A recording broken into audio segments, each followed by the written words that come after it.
At Mayo Clinic in Florida, we're seeing the unseeable, using advanced imaging technology to uncover details that would otherwise go unnoticed, leading to more accurate diagnoses and treatments. Learn more at mayoclinic.org/possible. Mayo Clinic, you know where to go.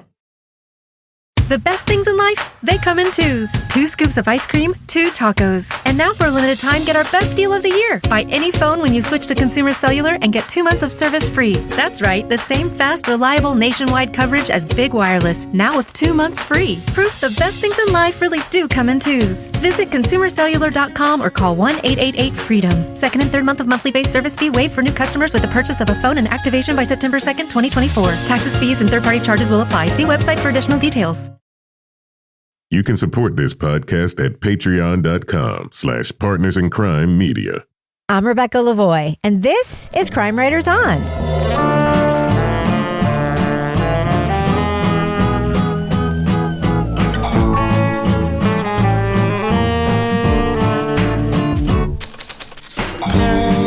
Crime Writers On is the original true crime review podcast that digs into true crime, pop culture, other podcasts. And on this episode, inmates hope to connect with their children on the outside through a father-daughter dance. But can one night change the course of a relationship? We'll talk about the Netflix documentary, Daughters. Joining me to get that done and more is true crime author, TV journalist, and host of These Are Their Stories podcast, my husband and love of my life, Kevin Flynn. Hi, Kevin. Hello, Rebecca. Also with us is private investigator, certified pet detective, resident cat lady, and author of The Final Curtain, Laura Bricker. Hi, Laura. Hey, Rebecca. And finally, our captain of all things cynical, author of the City Trilogy of novels, host of Strange Arrivals, and our Patreon Deep Dive Book Club podcast host, Toby Ball. Hi, Toby. Hello, Rebecca. So, Kevin. Yes. This is a program. It is a program. What's coming up on our next episode of Crime Writers On? Next time, we're going to be talking about season 3 of In the Dark. It's about time. I'm going to say that we're going to be just talking about the available episodes, which are episodes 1 through 5. That's right. There are 9 episodes, and this is going to be one of those rare times where we're going to go back after episode 9. We're going to do a second review. It's In the Dark is one of those series that deserves that kind of attention. Deserves two. And deserves two, so that way the other panelists can't just stop. We're going to make them go all the way. We're going to make them finish it. Yeah, we're going to finish it anyway. But I feel seen. Yeah. So I feel seen. I have a quick follow-up item that I need to bring to all of your attention. I think that you're either going to hate it or love it. I think you're probably going to hate it. So you might remember a few weeks ago, we have our Amazon list, our list of featured Amazon items. Mm-hmm. And I talked about the 5-toed flip-flops. Yeah. Guess what? What? Oh. I am wearing the 5-toed flip-flops. Maybe you better just take the flip-flops off and put them to the camera versus picking your whole foot up. This is what they look like. What do you think? Yeah, this wouldn't work for me. Are those the weirdest things you've ever seen? I pulled a Toby yesterday, and I stubbed my toe on something and ripped off a significant portion of my toenail. Mm-hmm. So I had to today trim them down and file them and then polish them to make them look like half human. And so I put on the 5-toed flip-flops in order to be able to do that. And I'm walking around the house, and Teddy saw me in the kitchen and physically jumped 4 feet in the air and recoiled and was like, "What the fuck are those?" And I'm like, "They're my 5-toed flip-flops." And he was like, "That's disgusting." And I'm like, they're pretty disgusting. It looks like you have Wolverine feet. Yeah, they're pretty gross. Anyway, I highly recommend them. You can get them at our Amazon store. Are they comfortable? I mean, does it feel good having your toes separated like that? I'll tell you, they're very soft. It feels strange initially, but you get used to it, just like a lot of things. Yeah. You get used to it, like a lot of things. Like a colonoscopy, for example. Like a colonoscopy. Like many things. One I gets have used some to comments. Yeah. Kevin, what's the crime writers on Amazon store link again? Folks you go to Amazon.com. Yeah. /shop yes /Crime Writers On. Amazon gave us a shop. Yeah. And so we put some of our favorite things there, and we talk about it in the business section. So that's going to be Rebecca's. Should I put a link to these on the front page of that shop? Yeah, I'll take care of it if you send me the link. Okay. Five-toed flip-flops. Yes. Okay, I'm writing this down. Very strange. Jesus Christ. All right. Anyway, I just wanted to follow up a little, good journalism, follow-up item. Jesus, okay. All right. Well, we have a very important topic to talk about that has nothing to do with my feet. So I think we should get to it. What do you think, what Kevin? What topic has to do with your feet? No. Yeah, no, all right. Yeah, no yeah. topics have to do no with my feet. topics, yeah. How about we do that then? So should we go ahead and drop that first clip right now, Kevin? Yeah, of course. All right. Let's get it done. Leading off. One girl said, my dad can't come to the dance because he's in jail. And one girl suggested, why don't we just take the dance in the jail? Are you crazy? A group of young girls prepare for a special daddy-daughter dance with their incarcerated fathers at a Washington, D.C. jail. For most, it's the only time they'll be able to touch or hug their dads until they've completed their sentences. When I don't see my dad, that makes me mad and makes me want to miss him. But now I'm getting happier because I'm going to see him. I'm so nervous. It's a week? I don't like weeks. The inmates must first complete a course on the meaning of fatherhood and contemplate their relationships with their children. But after the tearful last dance, the men grapple with how to be part of their daughters' lives, either in or out of jail. They need y'all to stand for them, whether it's going to be 2 weeks when you see them, whether it be 20 years when you see them, whether it be a visitation or whether it be a letter. They need you. They need you. Don't you ever question the fact that they need you. This is for life. The Netflix documentary Daughters looks at the collateral damage of the criminal legal system through the eyes of 4 girls growing up with a father behind bars.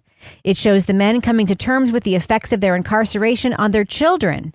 It also follows the daughters long after the dance to see whether the event had a lasting impact on their relationships.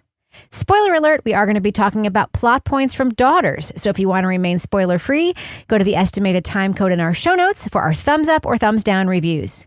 Additional note, I am the host of the Netflix podcast You Can't Make This Up, but that has not influenced my review either way on this documentary.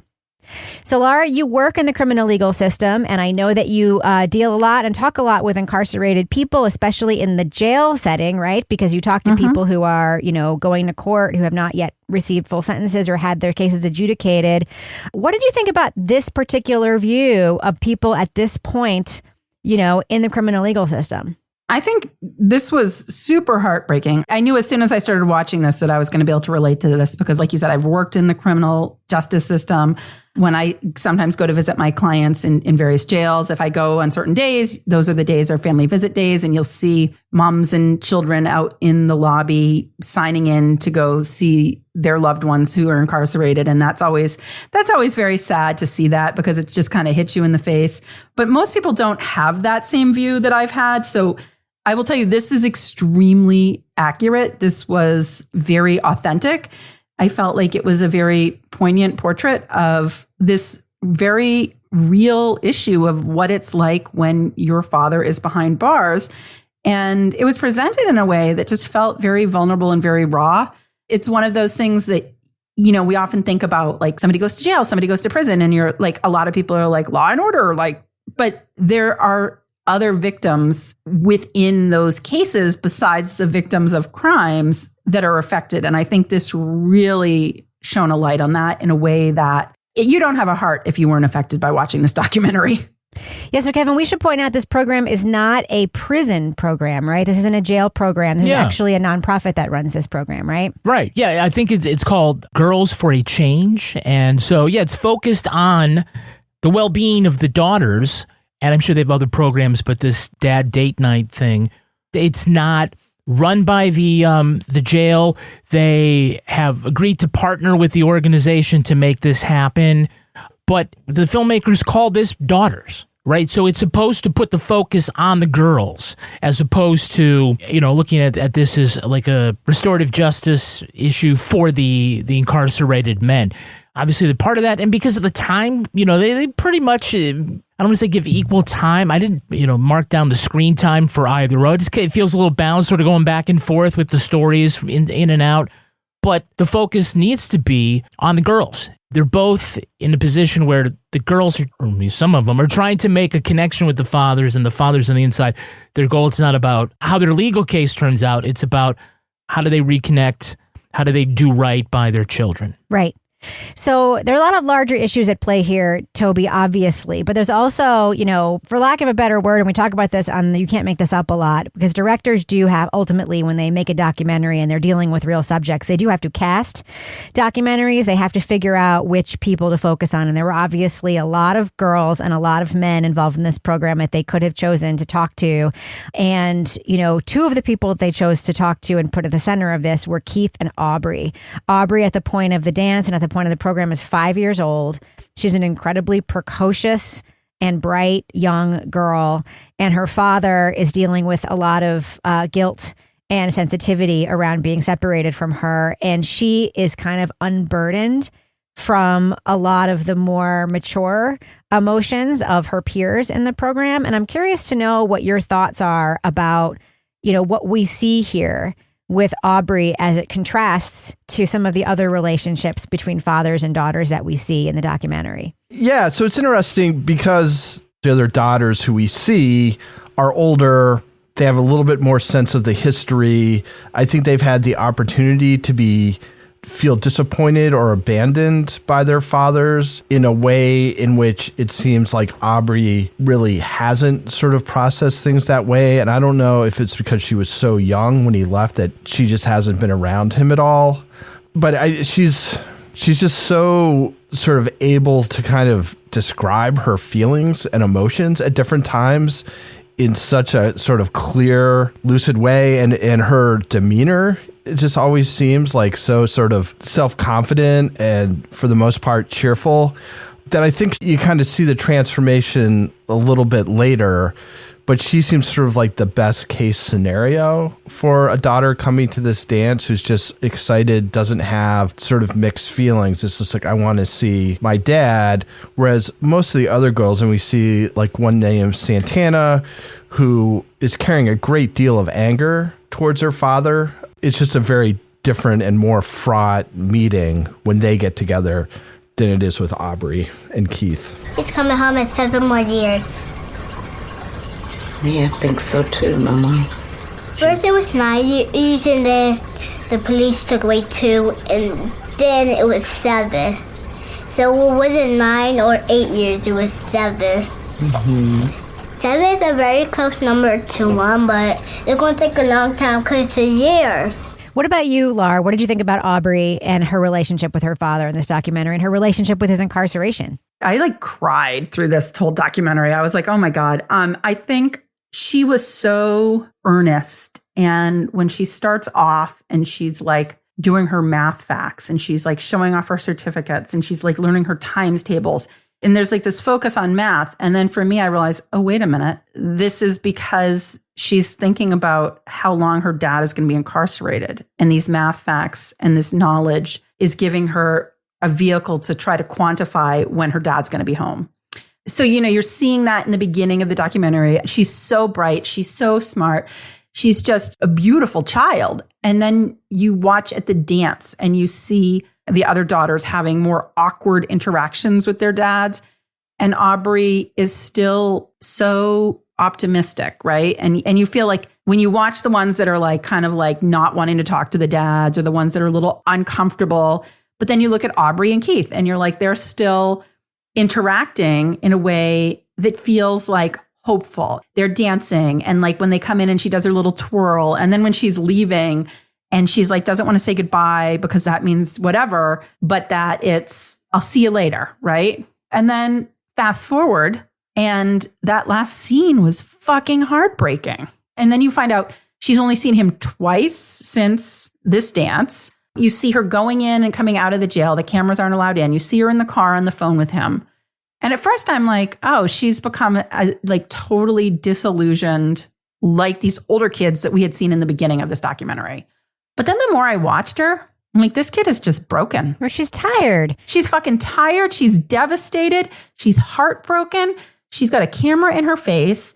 It's sad. And it's so sad to see that progression And I'm glad that they did spend all the time they did working on this documentary, because you see it over like multiple years, right? You see like the aftermath, the before, all that stuff. But seeing that last scene when he's trying to talk to her and she's just like, yeah, whatever. And you find out she had to drive so far to see him. And it's just heartbreaking. But at the same time, when you kind of step back from that emotional like gut punch of seeing how she's reacting, you're like, this is the reality of what happens to so many children whose fathers and mothers are incarcerated. I'm gonna see you later.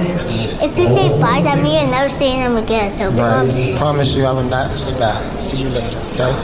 Okay. Don't say bye. Love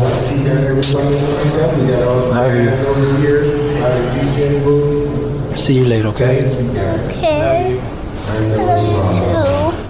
But it also happens between children and their parents, and he's missing it, right, Toby? Like, this could have been what their relationship turned into if he was home too, and he's just missing it. Like, that's what occurred to me. Yeah, I felt like that, like in a documentary that I basically liked, I thought that scene was a little unfair. I mean, that didn't seem like too different than my talking to my kids at that same age when they were just super tired and they're just like, yeah, whatever. I just want to like shut my eyes and not do anything. Whereas everything else with Aubrey, you get sort of scene after scene after scene after scene after scene. You get an understanding of her personality. At the end, they'll let this one scene in a car, which when she gets off the phone, she closes her eyes and is sort of uncommunicative, sort of stand in for like all the changes that may have happened. So I wasn't sure how fair that was. Like if on a different day, she would be more upbeat. And then again, I mean, I think from Keith's point of view, as you were saying, you know, years have passed. Like she's maturing. Her sort of conception of what's going on in her life is changing, and the part that he plays in it is changing. So, you know, and I think those are the kinds of nuances, especially if you hadn't had a kid before and your communication with them is like an occasional phone call. To me, that seemed heartbreaking for Keith because it seemed as though it was something that would be hard to kind of process. But when I was watching, I was like, she might just be like, God only knows what was going on today. You know, she just may be tired and just not feel like talking to her dad. And that's understandable. If they had had more to kind of show that she's really sort of pulling away from him, then I'd probably be complaining about how much there was. But that was a piece where I was like, I don't know if I feel like I can draw as big a conclusion as I think they want me to draw from that scene. I'll call you no time soon, like in a couple of days. So I'll have to call you about 20 seconds. Okay. Like about minutes there. Okay. Yep. Yes. I'll call her mom. Well, the original topic they want to jump in on was just about casting, right? Because casting is a wild card, and you're right. Aubrey is like a diamond in the rough. It's just like, I don't think you could write a better, more sympathetic character. She's cute and academically gifted and seems to be, like you say, emotionally intelligent for someone her age. And I think is the emotional center of the documentary. And, you know, Keith and himself, we see him behind bars, like sort of working on his stuff. And in the end, like when the dance is over, and Laura's right, that fucking gutted me, like her ability to say, see you later, don't say goodbye, you never seen him again.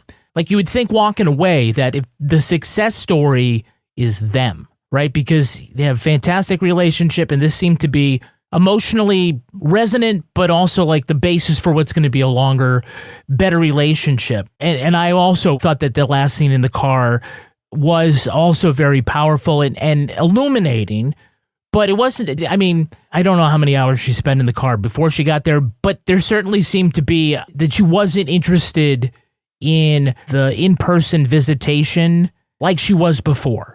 And that was different, and I'm sure that was super disappointing to... Because there is no in-person Keith. visitation. It's like it's parental alienation. They get to visit through a video screen. They don't actually have in-person visitation. Yeah, I mean, I think that's like... I mean, I understand that there are people who ruined it by like stuffing drugs in diapers, and that's how they smuggle stuff into jail, which, by the way, smuggling stuff through kids is probably the lowest percentage of the way contraband gets into jail. But it seems cruel and unnecessary to ban in-person and live touch meetings with children. I mean, this just does real damage to children, to their upbringing, right? It's just, and the whole community. And the whole community, right? I mean, it's really unfair. What's really fair, though, is the stuff that you get from us at Patreon. Oh, yeah. Because because for the value, right? Yes. You can support us at many different financial levels. Yes. And just remember that So fair. what you're doing is sustaining our family here of podcast makers. One of the things that you get is the Crime Writers On After Show. We have a very special after show coming on.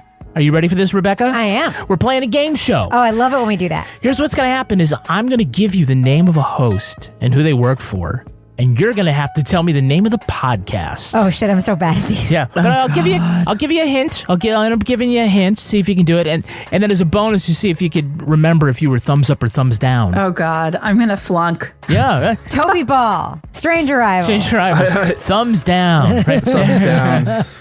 All the way. And we'll also have it on video so that you can watch Great. Toby's reaction.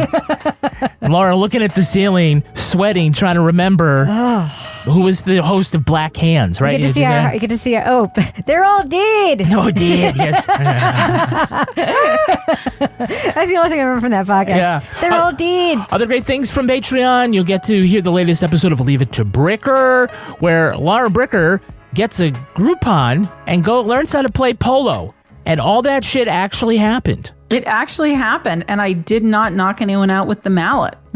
Though I was tempted to knock out the instructor with the mallet, I did not do that. Yeah. Another great podcast is Toby Ball's Deep Dive Book Club podcast. Coming out next is his discussion on the book Bright Young Women. And Toby, who were the bright young women that you talked about this book with?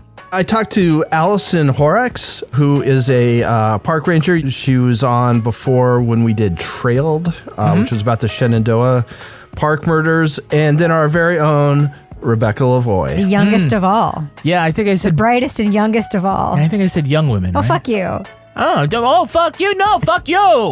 No, fuck you. Fuck you. Fuck you. This is what it's like around our house. We say fuck you in old-timey radio voices. Yeah, exactly. Oh, exactly. fuck yourself. In Mid-Atlantic, like 1940s movie voices. Hey, Joe, go Thank shove you it for up your clarifying. I was trying to figure out what the hell was going on there. Oh, my fine bucko. Go fuck yourself. Go to a flagpole and sit on it or something like that. Old-timey insults. Go shit in your hat. Yeah. Oh, remember, you get episodes of Crime Writers on early and ad-free. Your mother. Join us. Support us at one of the different levels there at Patreon. And so we mentioned earlier, we have an Amazon storefront. We do. Where you can see some of our favorite things. So, Rebecca, remind everybody about the disgusting thing on your... Hey, I have a different thing. Oh, you have a different thing? Yes. You're not going to recommend the 5-toed flip-flops? No, I have something else. Oh, okay. I came prepared. Oh, okay. All right. Want to hear my Amazon favorite thing of the week? Yeah, well, let me get my pen again. Sure. All right. It's Big Boggle.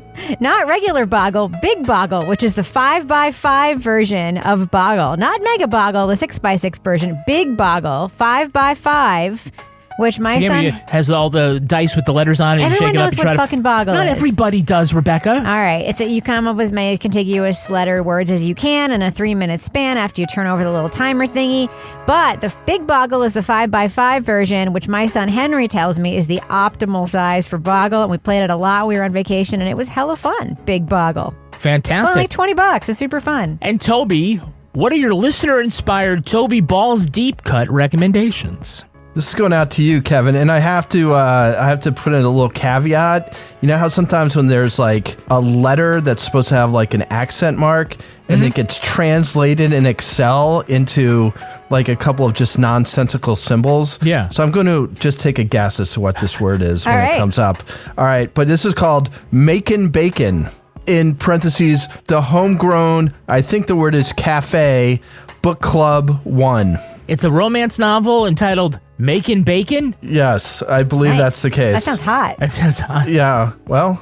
Don't make bacon while naked. That's something that I learned the hard way. What? No. Just kidding. Oh, Don't make bacon in a short sleeve shirt even. yeah. That's more bacon than the pan can handle. I've never made bacon, but that's why I went on a second date with Lance, because he gave me the last piece of bacon at breakfast. Yeah. And you were making bacon with Lance? Right, and he tells everybody he gave me the bacon. I don't think you know what making bacon means, Laura. Well, yes, I think I know what makes She's bacon. playing okay. hide the sausage with Lance. The breakfast sausage. Toby, you got any other deep cut recommendations? Yeah, if there's no conversation afterwards.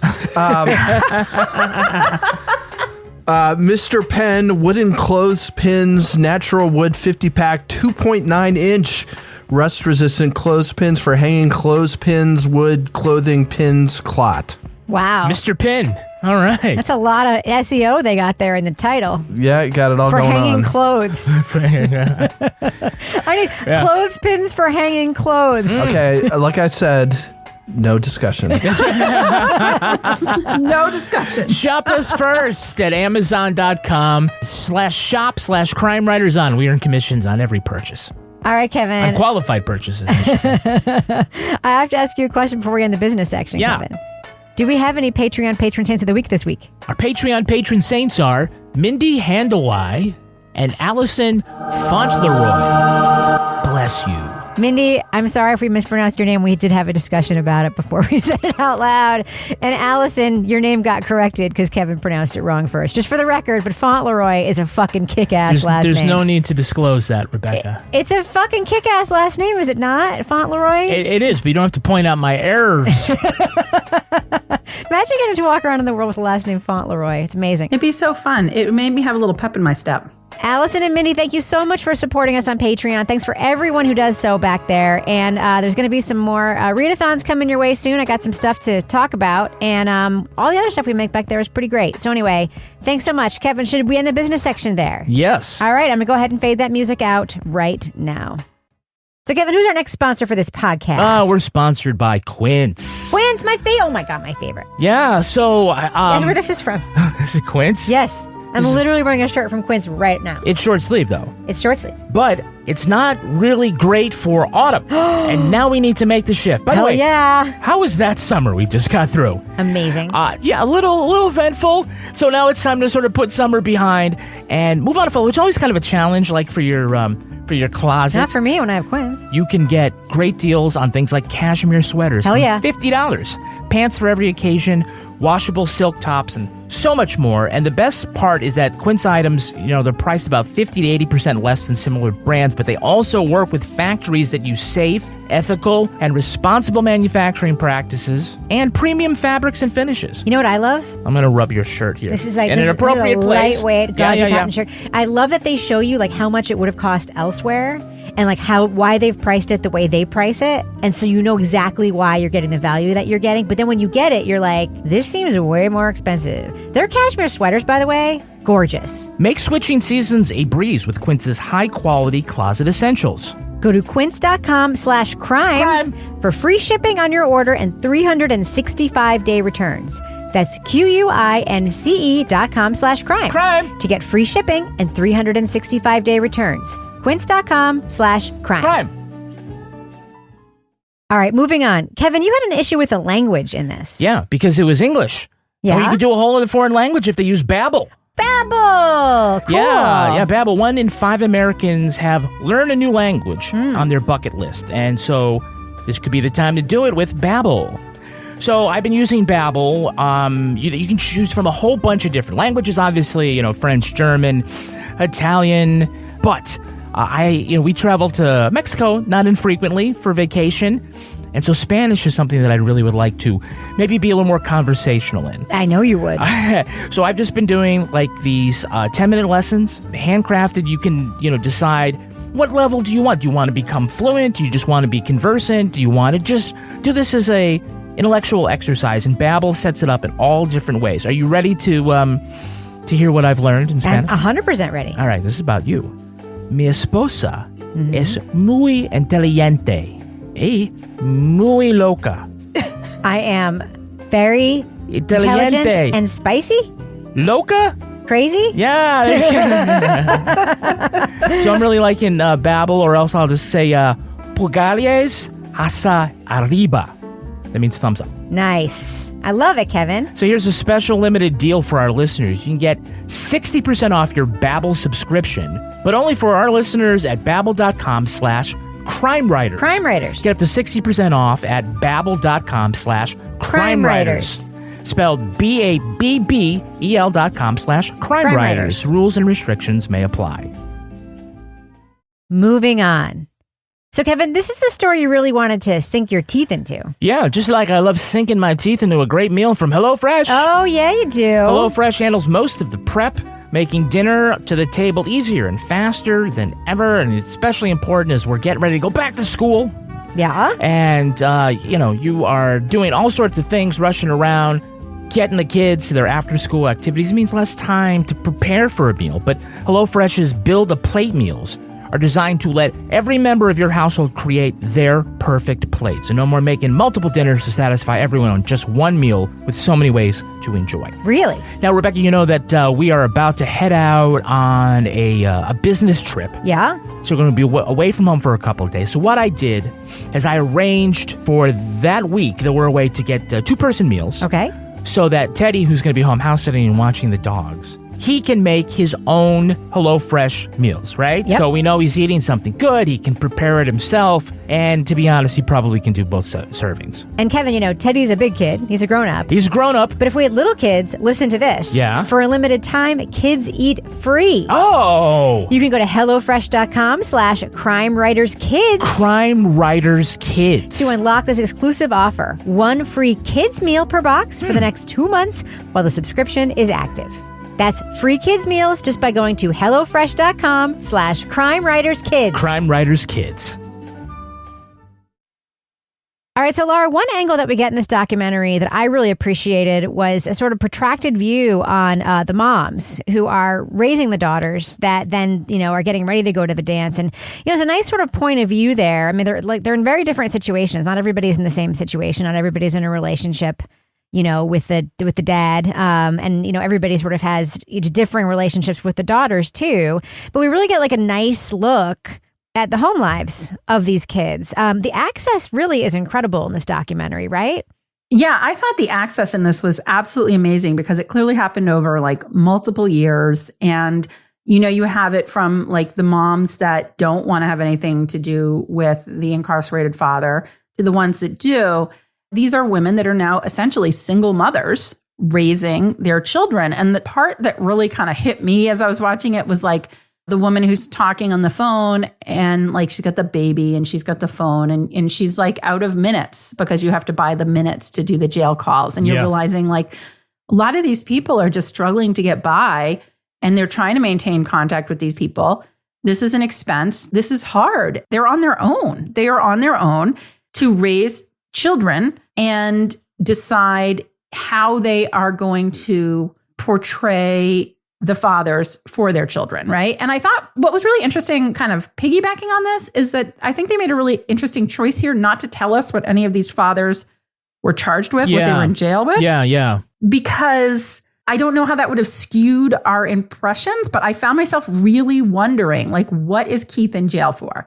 Because that would also shed some light on why some of these mothers maybe have a different opinion. Like, are some of these mothers, like, were they domestic violence victims? We don't know what the backstory is because that's not necessarily the focus of this documentary.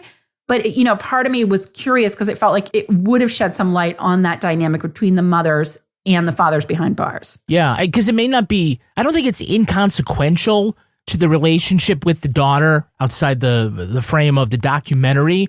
If it's a violent crime, though, would that change our perception of the men that we are following? And is it best to try to avoid that? So there's arguments either way on that. In a way, it ends up being like a big surprise when you see like, oh, this very, very sweet father. He's like a murderer. Yeah. Well, yeah, right. Exactly.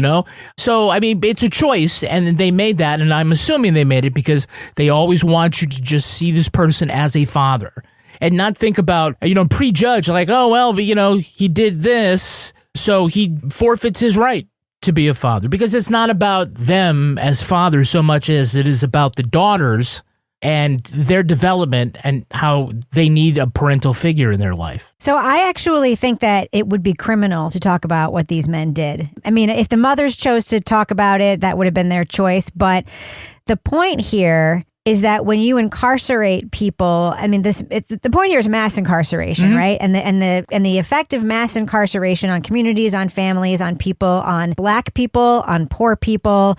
I mean, there is a reason why the Koch brothers have taken this up as like one of their causes. Like some of the most conservative people in the United States like have led the way on some like major prison reforms, including, by the way, making it easier to communicate with your families, making it easier to have access to your families, because it's like, granted, they're not like soft-hearted men. Their reasoning is very like economically minded, because they realize that it's like good for the economy to not have people rotting away from their families and getting back into the workforce is sort of like their big motivating factor, which, say what you will about that. But like it's horrible. And I think that focusing on individual crimes sort of like belies the point here, because when you're focusing on the individual crimes, you're sort of missing the point that you also have a lot of people getting 30 years for doing almost nothing in these communities. And so I just think that like individualizing the crimes is taking away from the broader story here, which is that we have basically broken millions and millions of families, and we've broken thousands of communities, and we've basically completely held up the powers of white supremacy using incarceration. Yeah. And that's and isn't like Keith got 10 years? Aubrey got 10 years. Yeah. Is what, is like in the end, like that when you go, and it's a gut punch when you think about the time, you're not really thinking about that's what he got sentenced for. And in accordance, it's like, the daughter is not going to be able to have him around for. And here's the thing you learned at the end of the documentary. What percentage of men who go through this program never reoffend or never have to be reincarcerated? 95%. Right? So is it helpful to then lock them away for another 10, 15, 20, 30, 40 years, despite whatever it was that they did? Or are there other kinds of programs like this that we could be employing on a regular basis that I guarantee cost a lot less than incarcerating people, that we could be doing like as a society, like to deal with crime, period. That would, I guarantee you, also reduce crime rates. Like it's like not difficult. Other societies have figured this out. It's like,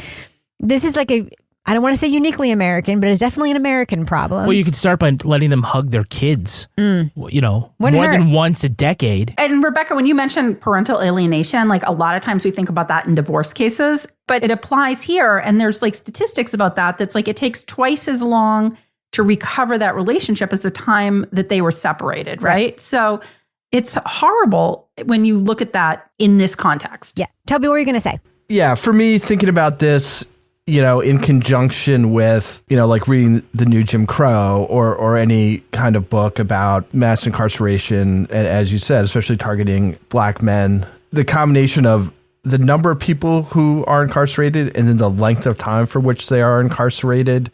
As you can see, I mean, this is just an illustration. And if you think like this is just in one self-selected small group in one prison in the country, this is like tens or hundreds of thousands of families who are in this situation. I think the other thing, again, which is sort of stuff that we were just talking about, is this idea that you have to remove people from their community in order to punish them for crimes.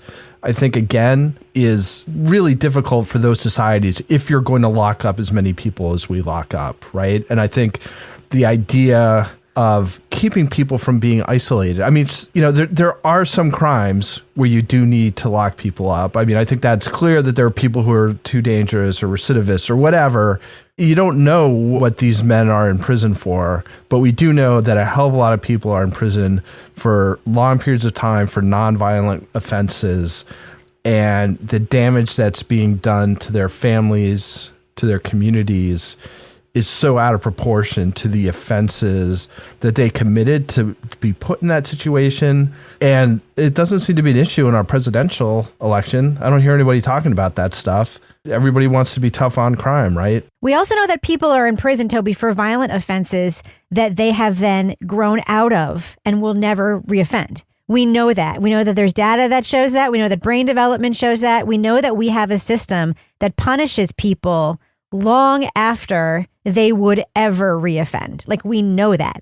Yeah, and our sentencing guidelines are way out of whack with the rest of sort of who we consider to be our peer nations, right? The idea that you'd be in jail for 30 years for something that was I think many of those countries don't even have 30-year sentences, right? I mean, Norway has like 17 or something like that. Yeah, I think it's 7. Like the guy who the mass murder got 17 years. I mean, he's never going to get out because he's going to be in a mental institution. Yeah. But we throw out these sentences to people like they're just, it's just numbers. Yeah.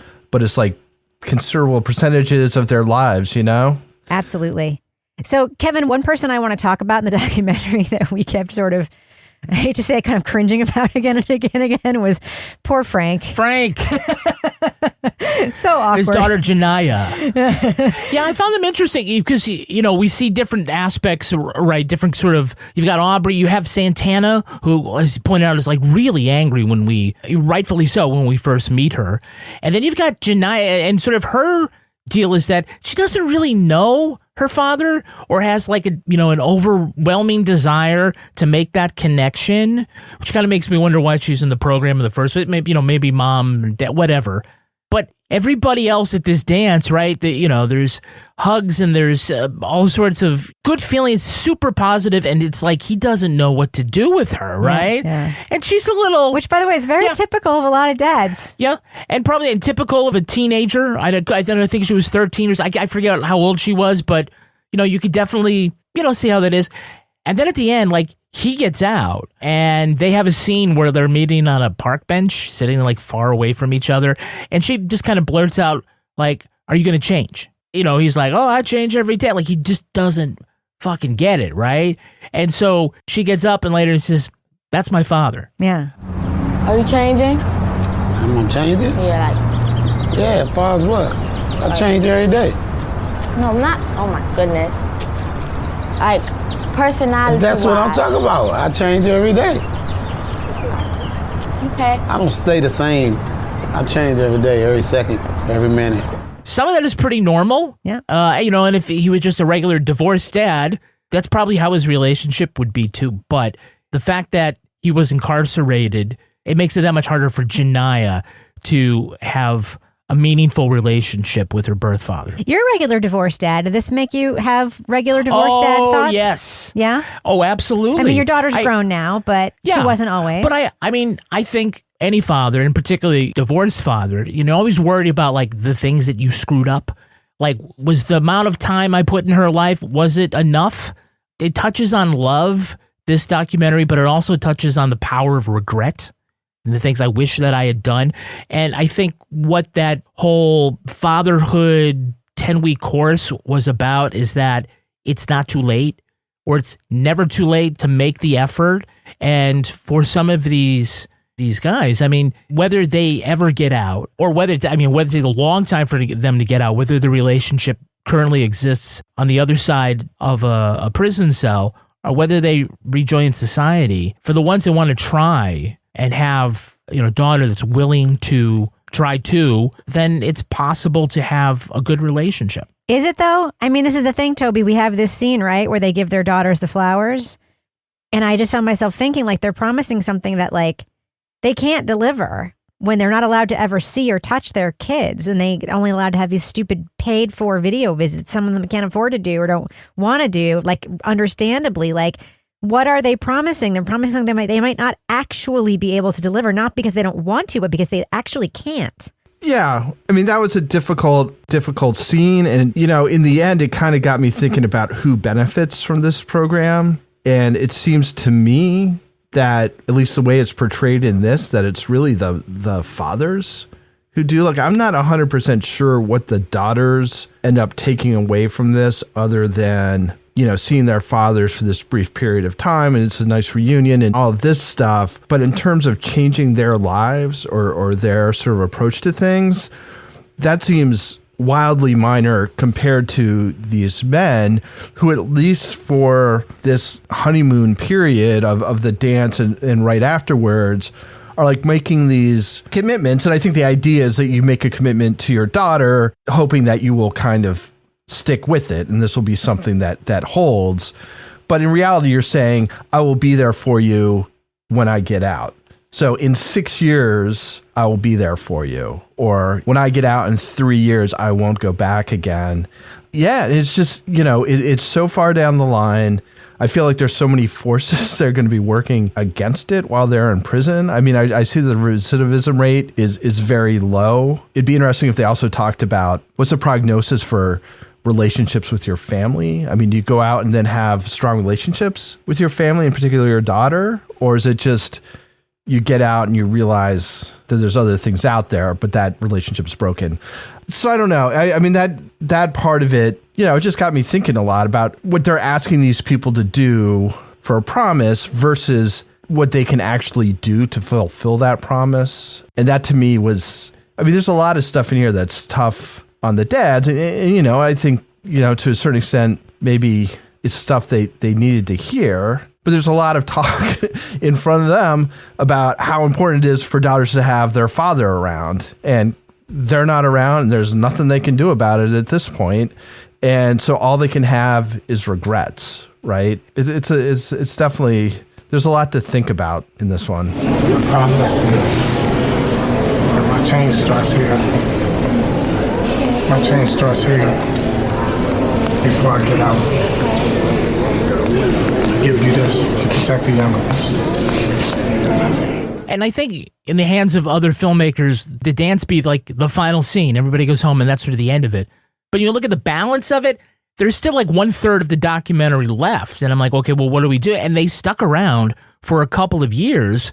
So instead of it just sort of like, oh, well, we'll see what happens, they start to get a sample size of that. And then, then we see the whole thing with, Aubrey, who has, essentially grown the most, and like her results. We see Santana and Mark, and Mark's the father, right? But Mark gets to leave and Aubrey's dad doesn't. Sure, yeah, But I'll just say that, like, good on them for deciding we're going to stick this out.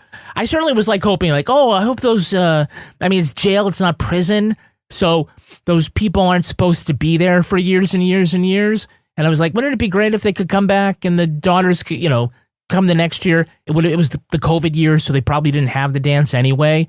But even years later, 3-4 years later, they haven't hugged each other at all. They haven't, even been in the same physical area. Yeah. So it was really sad. I feel like it kind of sets them up for, like, I don't want to say failure, but just like disappointment, because that's what when I finished this, I was like, great. So they had this one dance and now nothing. And I'm like, I feel like it gives like a false sense of hope in some ways. Like, I was like, okay, so they get their hopes up, they see their dads, they get their dresses, they dance, and then that's it. So I felt like that was something that upset me at the end of this. You know who I kept thinking about, who I wish they had spoken to? No. The person with the most difficult job in the world. The hype man / DJ at the jail father-daughter dance. The guy who had to come up with appropriate music, say appropriate things, get the crowd, like, quote, excited to actually want to dance together when these people in them clearly did not want to. I think the final dance was like our junior high school dance where they played Stairway to Heaven. I don't know, but I was like, this guy has legitimately the most difficult party job I have ever seen in my entire life. So, Kevin, who's our next sponsor for this podcast? We're sponsored by Roe. If you've heard of Ozempic or Wegovy, you've probably heard 3 things.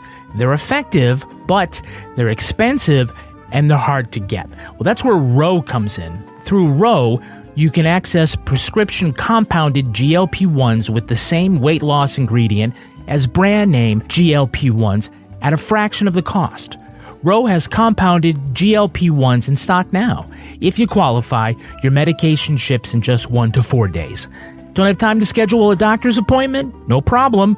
With Roe, you can see if you qualify from the comfort of your own home. So go to roe.co/CWO. CWO. Membership starts at $99 for your first month. Medication costs are separate. That's ro.co/CWO. CWO. Go to ro.co/safety for black box warning and full safety information. Compounded medication is not required to and does not receive FDA review or approval. Prescription only. The medication must be paired with diet and exercise modifications in order to achieve stated results. That's ro.co/CWO. CWO. At Mayo Clinic in Florida, we're seeing the unseeable. Using advanced imaging technology, our experts can look deeper into the human body, uncovering the smallest of details that would otherwise go unnoticed, leading to more accurate diagnoses and treatments. We're making more possible at Mayo Clinic, because every day we're doing what's never been done. Learn more at mayoclinic.org/possible. Mayo Clinic. You know where to go.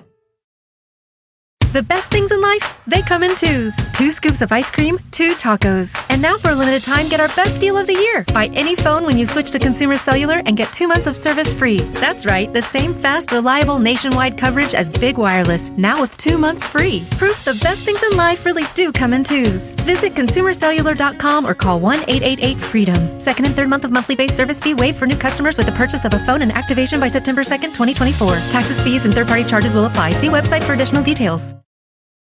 Hi, I'm Angie Hicks, co-founder of Angie. One thing I've learned is that you buy a house, but you make it a home. And for decades, Angie's helped millions of homeowners hire skilled pros for the projects that matter. Get all your jobs done well at Angie.com. All right, let's do what we do. Let's let our listeners know, should they check out Daughters, the documentary on Netflix? Laura Bricker, what do you think? Thumbs up or thumbs down for Daughters? This is a big thumbs up for me as somebody that works in the criminal justice field. I knew I was going to like this when I started watching it because I was like, I could tell it was very well done. I've already recommended it to a bunch of my friends that work as like lawyers or investigators in the criminal justice world, because I think it really brings to life an issue that we don't necessarily see a lot in this perspective. I thought we had fantastic access to these fathers, these daughters, the mothers, all the people involved. It was sad. I cried. Like, I was like, oh my gosh, I am like in my office watching this because we had like screeners to watch it ahead of time. And I'm like bawling. And I'm like, oh, it's a gut punch and it's sad, but it was an important thing to watch. And I am a big thumbs up for this.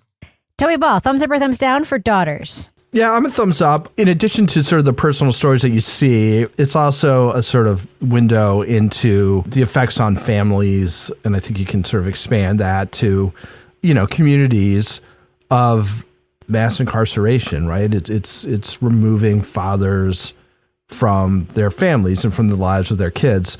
It's really well done. They found particularly compelling daughters, but also compelling fathers that you kind of follow, become invested in sort of the outcomes of this dance. Yeah, I thought it was really strong. I give it a thumbs up. Kevin Flynn. Big thumbs up for me. This is going to be really high on my top 10 list, I predict, for the end of the year. Yeah, emotional and sort of not just what you thought.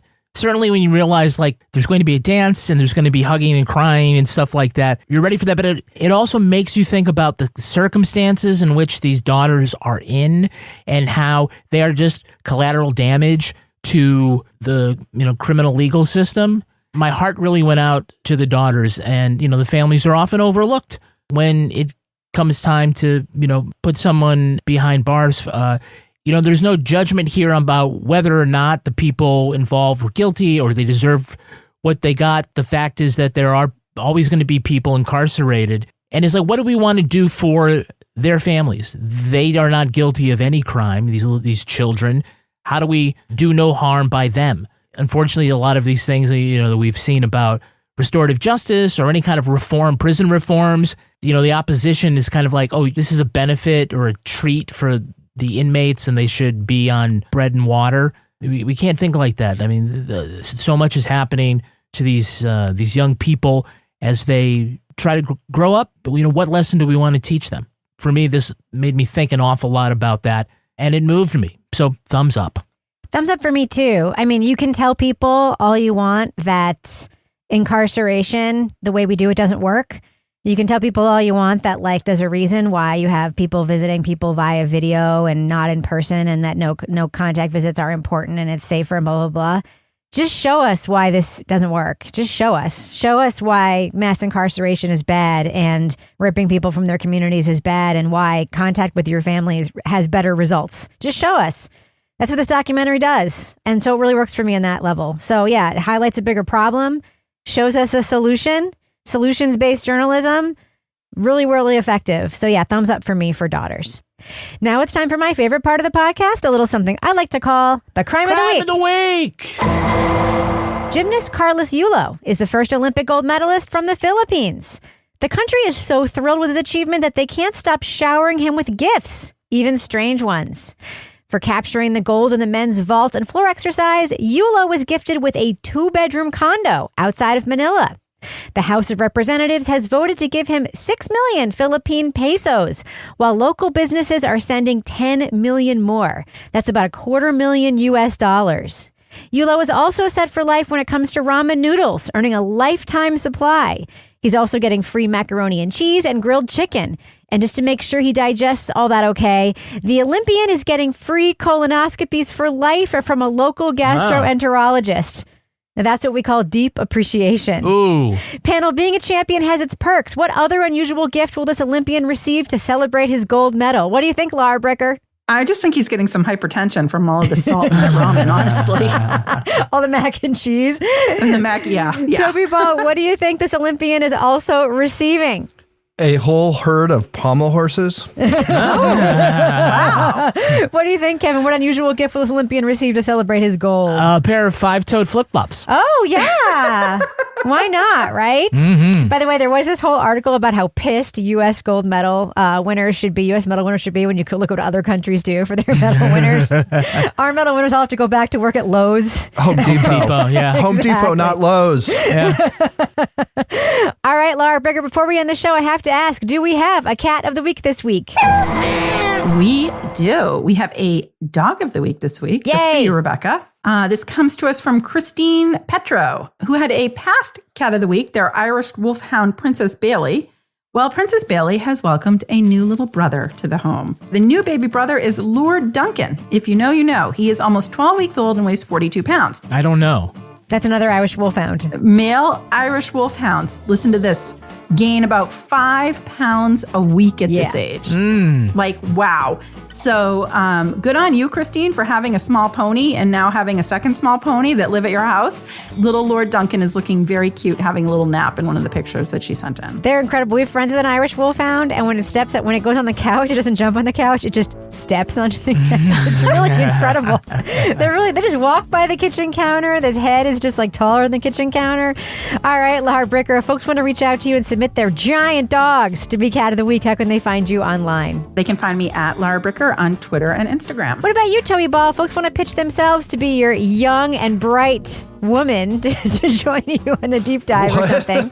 How can they find you online? I was going to say that I feel like that 5 pounds a week has been sort of my schedule since I've been on crutches. They can find me at Toby Ball NH. What about you, Kevin? How can you be found? I'm at Kevin P. Flynn. You can follow us everywhere at Crime Writers On, but I encourage you mostly to join our incredible community in our official Facebook group. Just find us on Facebook. There's a link there on how to join the group. Get episodes early and ad-free at patreon.com/Partners in Crime Media. You'll get everything else we make back there as well. Our theme song was composed and performed by Tyler Gibbons. Our editor is the wonderful Livy Burdett. The executive producer of this program is Kevin Flynn. This show was recorded in Studio C, The Closet, in our New Hampshire basement, where we also have framed certificates of achievement hanging all over our walls. On behalf of all the crime writers, thanks so much for listening. We will catch you later. Our Patreon patron saints are Mindy Handawai. Hendawai. Yeah. Hendawai? I would say Hendawai. Okay. Our Patreon patron saints are Mindy Hendawai and Allison Fauntleroy. Fauntleroy. All right.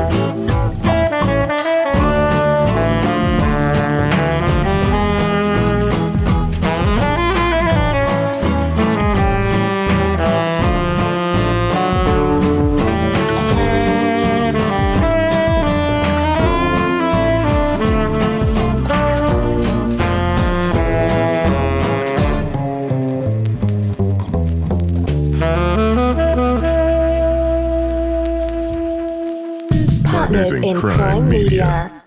At Mayo Clinic in Florida, we're seeing the unseeable.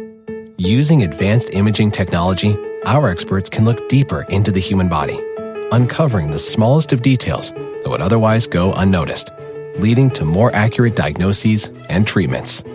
We're making more possible at Mayo Clinic, because every day we're doing what's never been done. Learn more at mayoclinic.org/possible. Mayo Clinic. You know where to go.